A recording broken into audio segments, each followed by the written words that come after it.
Bonjour et bienvenue sur TV Land, votre télévision locale. Nous débuterons l'édition de ce vendredi 4 septembre par un tour à Sainte-Marie-de-Gosse et son comice agricole, avant de nous rendre à Saubion pour le premier salon du bien-être. Nous poursuivrons notre journal en musique au théâtre de Verdure de la Benne, puis aux Fêtes d'Azur, avant de clôturer par un nouveau métier très peu connu, celui de pilote d'installation de traitement de granulats. À Sainte-Marie-de-Gosse, traditionnellement, le dernier week-end d'août est consacré à la foire agricole et artisanale qui fêtait cette année son 20e anniversaire. Cette foire débute toujours par le comice agricole local et ses blondes d'Aquitaine. Regardez. Dans le brouillard matinal, plus d'une centaine de bêtes étaient réunies pour le comice agricole, l'un des derniers comices communal, avec pour seule récompense voir l'événement perdurer. On tient à maintenir la foire, donc on reste comme ça. Après, on ne gagne rien. C'est juste, l'idée, c'est de se retrouver tous ensemble et de montrer que la commune est encore en haut lieu de l'élevage, quoi. Situé dans le berceau de la race bovine de la blonde d'Aquitaine, une douzaine d'éleveurs sont installés sur Sainte-Marie-de-Gosse, où l'élevage tient une place importante qui s'explique en partie par la topographie de la commune. La commune se découpe en deux parties, si vous voulez, il y a la partie verte et la partie stockée, ce qu'on appelle nous ici. Et alors la partie verte, elle est appropriée à l'élevage parce qu'on ne peut pas faire du maïs partout. Et après tout ce qui est ici en haut, si vous voulez, toutes les prairies qui sont en pente comme ça, on n'y peut y faire que de l'élevage, donc on ne peut pas faire beaucoup d'autres choses. Voilà, c'est pour ça qu'on a toujours conservé l'élevage à Sainte-Marie, contrairement à certaines communes. Toute la matinée, les éleveurs ont présenté leurs bêtes par section, c'est-à-dire en fonction de leur âge, face à des juges venus évaluer la qualité du bétail. Chez une vache, on regarde, ou une génisse ou un jeune taurillon, on regarde son aspect, sa morphologie, sa taille, ses aplombs avant, ses aplombs arrière, sa couleur. On regarde l'arrière, on regarde les côtés, on regarde la démarche. C'est pour ça que quand qu'on en sort sur un lot, deux ou trois, qu'on va mettre première, qui nous semble qu'ils vont être premières, on les fait marcher, et des fois la démarche, il y en a une qui boite, on l'élimine, il y en a une qui est beaucoup plus fière, un peu comme une jument, c'est pas une jument, ou comme quelqu'un qui a du style, de la classe. Aujourd'hui, l'intérêt, il faut savoir, c'est plus pour animer le village, mais on est conscient qu'une bête qui se classe bien ici est une bête qui va continuer sa carrière de concours dans les concours supérieurs, type cantonal, départemental, régional et surtout national. Voilà, les bêtes qui sortent mal ici à ce concours ont peu de chances de sortir bien en concours national. Ça nous guide un peu, des fois on se trompe sur la vue générale de l'animal et d'avoir l'avis de quelqu'un de neutre, peut-être qu'on a un autre regard. Maintenant, après, avec tous les moyens qu'on a et le suivi, et puis aussi on a un peu de passion, du coup on sait prendre du recul sur chacune de nos bêtes pour essayer d'amener nos bêtes et notre élevage à progresser, donc il ne faut pas se satisfaire de ce qu'on a à la maison, quoi. Voilà, il faut toujours aller de l'avant et se dire que même la plus belle d'aujourd'hui, elle est quand même pas le plus belle de ce c'est pas le mieux de ce qu'on peut faire encore, quoi. Pour certains de ces éleveurs passionnés, ce comice n'est qu'une première étape vers le salon de l'agriculture. Je suis un passionné de cette race, je suis un passionné des concours. C'est une passion qui m'a été transmise par mon père et mon grand-père. C'est vrai que mon objectif étant tout jeune, c'était de reprendre l'exploitation, mais c'était également de travailler avec cette attitude de concours et d'amélioration génétique. Voilà. C'est vrai que l'amélioration génétique, c'est un plaisir de par les concours qui en découle avec souvent de la vente de reproducteurs, avec en plus une plus-value. Donc ça, c'est la finalité. Aujourd'hui, les concours et le salon d'agriculture, c'est l'objectif de tout éleveur sélectionneur. Le salon d'agriculture, ça s'appelle, pour nous, c'est la cerise sur le gâteau. Et c'est vrai que c'était un de mes objectifs étant très jeune. À la foire de Sainte-Marie, on peut admirer les belles blondes d'Aquitaine, mais on peut aussi les déguster avec le traditionnel repas qui attire désormais plus d'1 millier de personnes. Aider la population népalaise et notamment les enfants victimes de plusieurs séismes est le but de l'association locale pour leur offrir de la lumière. Le week-end dernier, elle organisait un salon de bien-être à Saubion. C'était l'occasion pour cette jeune association de récolter des fonds pour les Népalais, tout en faisant découvrir au public différentes méthodes thérapeutiques. Le 29 et 30 août, l'association pour leur offrir de la lumière organisait un salon thérapie et bien-être, gratuit et ouvert à tous, pour récolter des fonds et aider les enfants népalais. On a créé une association pour les enfants il y a 2 ans qui s'appelle Pour leur offrir de la lumière. Et donc voilà, donc on a créé ce salon spécialement justement pour pouvoir amener des fonds pour l'association Cette année, les fonds, on va essayer de les générer un petit peu, surtout pour le Népal, puisqu'on a décidé d'aller au Népal au mois d'octobre. On y va une quinzaine de jours, on part donc là-bas et sachant ce qui s'est passé au Népal en début d'année, on a décidé d'aller directement là-bas, amener des fonds, d'aider, mais sur place. On ne sait pas le besoin, mais voilà, étant donné qu'on sera sur place, on pourra vraiment aider un maximum. S'il y a besoin dans un orphelinat, on aidera dans un orphelinat. Si c'est des familles qu'on peut aider, ne serait-ce que le temps qu'on est là, on les aidera. Je pense que c'est aussi leur montrer que voilà, on peut les aider et leur faire repartir sur de bonnes bases, selon nos capacités, bien entendu. Naturopathes, chiropracteurs, magnétiseurs et bien d'autres, les différents praticiens étaient présents pour répondre aux questions, conseiller ou faire tester à leur stand et lors de conférences pour mieux faire connaître leur méthode. Le géobiologue il va étudier les pollutions de l'environnement et l'impact que ça peut avoir sur la santé des gens, notamment au niveau de l'habitation, des entreprises, également les terrains à bâtir ou les élevages. Alors il y a deux parties dans mon métier, il y a toute la partie champ électromagnétique, savoir à quel degré sont exposés les gens par rapport aux ondes ou aux champs électriques. Et puis il y a la partie qu'on appelle la détection sensible, qui se pratique avec des baguettes, comme les baguettes du sourcier, où on va chercher des rayonnements telluriques nocifs, comme des rivières souterraines ou des failles géologiques. L'occasion de se faire connaître du public, mais aussi de se rencontrer entre praticiens. Alors moi c'est mon premier salon du bien-être. Il y a de belles rencontres où on peut expliquer en fait vraiment aux patients la pratique dans sa globalité. Donc là on peut voir tout un panel de praticiens qui est dans la région. Donc après nous aussi, le fait de les rencontrer, de les connaître, on peut aussi orienter le patient vers telle ou telle discipline pour le bien-être de la personne, pour qu'il soit soigné au mieux.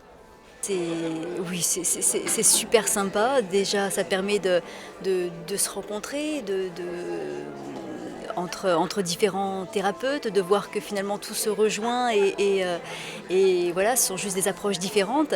Et puis ça permet aussi de voir qu'il n'y a pas besoin de conditions particulières, de zénitude forcément, de calme absolu pour que le soin se déroule, pour que les choses en profondeur se passent et qu'il suffit simplement d'être bien centré, d'avoir une bonne position intérieure et voilà.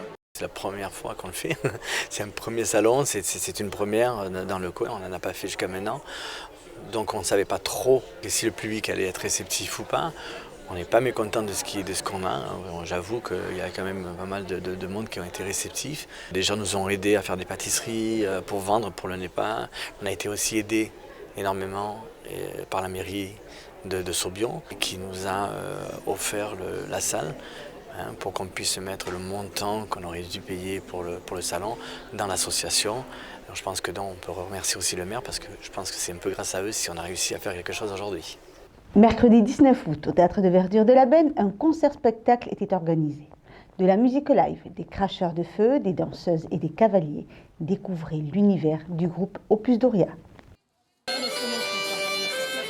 Mercredi 19 août, au Théâtre de Verdure de la Benne, une troupe de musique traditionnelle ouvrait la soirée avec leur cornemuse. Une soirée hors du temps où le groupe Opus Doria nous a menés dans un voyage où se côtoient musique et spectacle.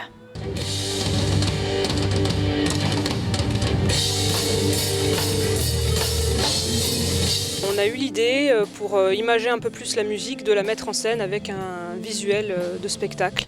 Donc en l'occurrence, on avait des amis cavaliers, artistes équestres professionnels. Donc on en a discuté avec eux et on a monté donc ce projet. On a rajouté des artistes du feu, de la danse, voilà, et on a essayé de faire en sorte que vraiment il y ait une cohérence, une cohésion entre le spectacle et la musique. Sachant qu'au début, c'est plutôt le visuel donc, du spectacle qui s'est adapté aux morceaux qui existaient déjà. Et que sur le prochain album, il y a des morceaux qui ont été composés en pensant aussi au spectacle. On leur fait écouter la musique et puis ils nous proposent ce qu'eux ils peuvent faire, ce qu'ils imaginent. Moi je leur parle aussi un petit peu des textes, de l'univers, de l'ambiance. On discute vraiment ensemble et en fonction de ce qu'ils proposent, voilà, on essaie d'adapter. Ça s'est fait comme ça, naturellement. On a commencé à faire un clip ensemble avec le costume de Loïc Flueur. C'est un costume de Serpentine. Et puis après, on a rajouté des élèves. Moi, elles aiment beaucoup ce que font les musiciens de Dopus Doria. Donc, elles sont partantes à 100% pour participer à un tel projet. On est en symbiose avec tous les corps de métier, on va dire, entre les chevaux, le feu, la musique et la danse. Voilà, on essaie qu'il y ait une cohésion dans ce spectacle. On répète séparément et ensuite on se rassemble et comme on a les minutages, en général ça tombe bien, on a juste quelques petits réajustements à faire, mais en général tout roule, ça coule naturellement. Sachant que les numéros sont adaptés au lieu, au terrain, aux contraintes aussi, aux contraintes du lieu. C'est vrai que là on est dans un contexte un peu particulier sur un théâtre de verdure, donc la piste pour les chevaux est magnifique mais manque un petit peu de place peut-être par rapport à ce qu'on pourrait aussi envisager éventuellement de faire en plus gros. Donc on s'est adapté à 4 cavaliers, on propose différents tableaux avec une chorégraphie adaptée un peu par rapport aux morceaux forcément mais aussi à l'espace. On va essayer d'occuper un maximum et puis voilà en corrélation avec les artistes qui sont à pied aussi avec le feu, les danseuses et puis forcément le groupe de musique. Voilà, c'est surtout avant tout une aventure humaine à la base et puis voilà, ça se concrétise vraiment avec ce beau spectacle.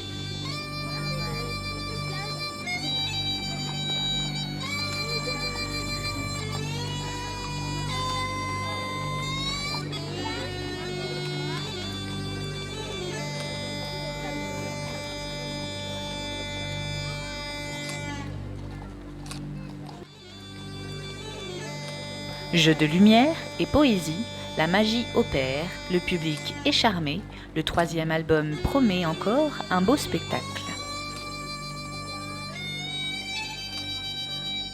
Le 3e album à venir en 2016, ça va être un album concept, c'est-à-dire qu'il va raconter l'histoire d'un navigateur qui va voyager dans un vaisseau volant, gothico-steampunk. Et donc il y aura un lien entre tous les morceaux de l'album et des ambiances différentes, espagnoles, orientales, pirates, folk, celtique, pour pouvoir associer des tableaux équestres de feu et de danse ou d'acrobatie à la musique. Le 3e opus à venir en 2016. Azur, petite commune landaise, ne prétend pas rivaliser avec les grandes férias voisines. Mais ces fêtes sont elles aussi un rendez-vous incontournable pour tous les Azuriens et leurs amis des alentours. Des fêtes familiales et conviviales ancrées dans le calendrier de beaucoup. Pendant 3 jours se sont déroulées les fêtes d'Azur, un petit village qui sait s'amuser. Aujourd'hui, Azur compte environ 800 habitants. Et c'est une tradition de faire les fêtes à notre petit niveau. Et ce ne sont pas des fêtes de grandes communes, c'est des fêtes de petites communes. Les fêtes existent, moi je les ai toujours connues, donc c'est des dizaines et dizaines et dizaines d'années. Une fête familiale et bon enfant dont les activités ravissent les enfants. Le vendredi, on fait la première étape de trottinette, une étape chaque jour. Une étape le vendredi, une étape le samedi et la dernière le dimanche à midi avec le classement général.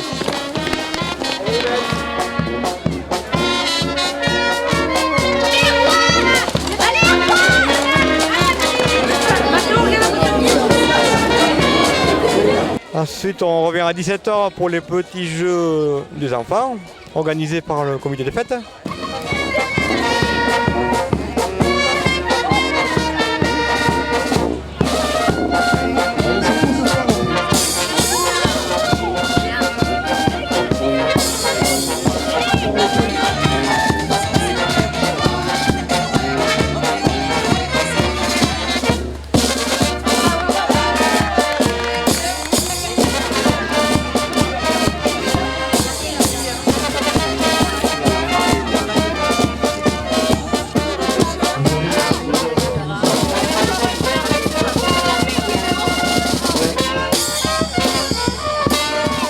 Il n'y a pas que les enfants qui s'amusent, les grands sont aussi mis à l'honneur.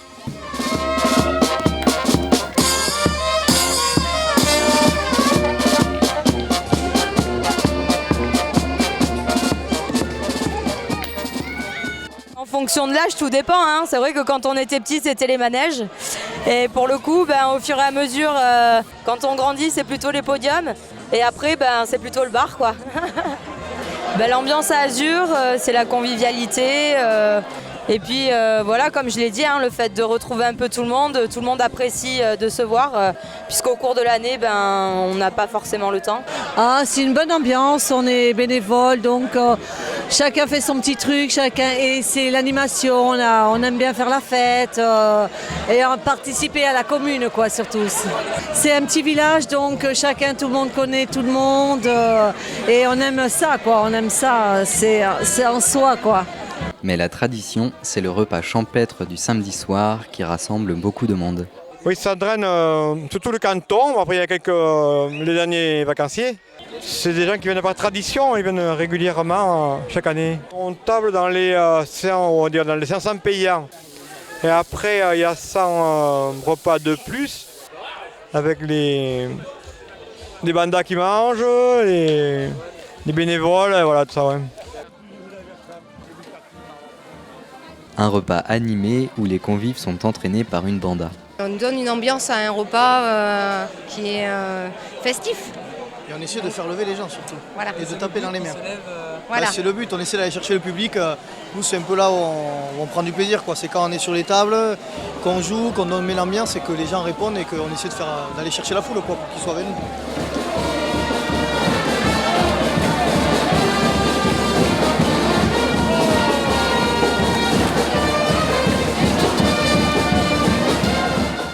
Certains sont venus de loin, ici d'Allemagne, pour découvrir l'ambiance. Ça n'existe pas comme ça en Allemagne. Il existe aussi des fêtes dans les villages, mais il n'y a pas ces repas avec tout le monde et avec cette tradition des repas landais par exemple. Pour finir les fêtes cette année, une nouveauté, un repas organisé par les jeunes le dimanche midi. C'est le but, c'est de les préparer à reprendre le flambeau des anciens et pour que dans quelques années, ils redynamisent ce comité des fêtes. Et cette année, on a essayé on a voulu mettre en place le dimanche midi des fêtes à Azur, un cochonneau à la broche, parce qu'avant le dimanche midi, il n'y avait rien, il y avait juste le bar, après ça fermait. Donc du coup, on a voulu essayer de faire quelque chose de sympa, quoi.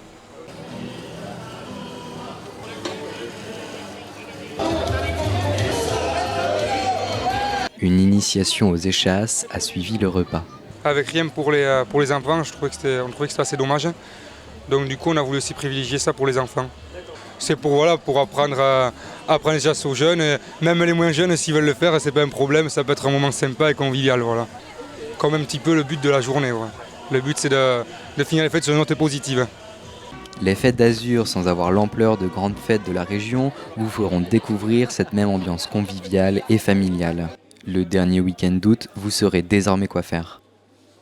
Aujourd'hui, dans notre spot de la série Beau Travail, je vous propose de découvrir un métier bien peu connu, celui de pilote d'installation de traitement de granulats. Ça paraît bien compliqué, n'est-ce pas?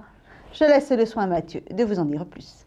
Mathieu a 25 ans. Il aime le rugby, le bricolage et son métier. Mathieu est pilote d'installation de traitement de granulats. Je pilote une installation qui produit du sable et du gravier, ce qu'on appelle du granulat. En fait, on a une barge qui drague le fond de l'eau et qui envoie les granulats directement vers l'installation. Et puis, cette matière première est traitée pour en faire un produit fini et propre.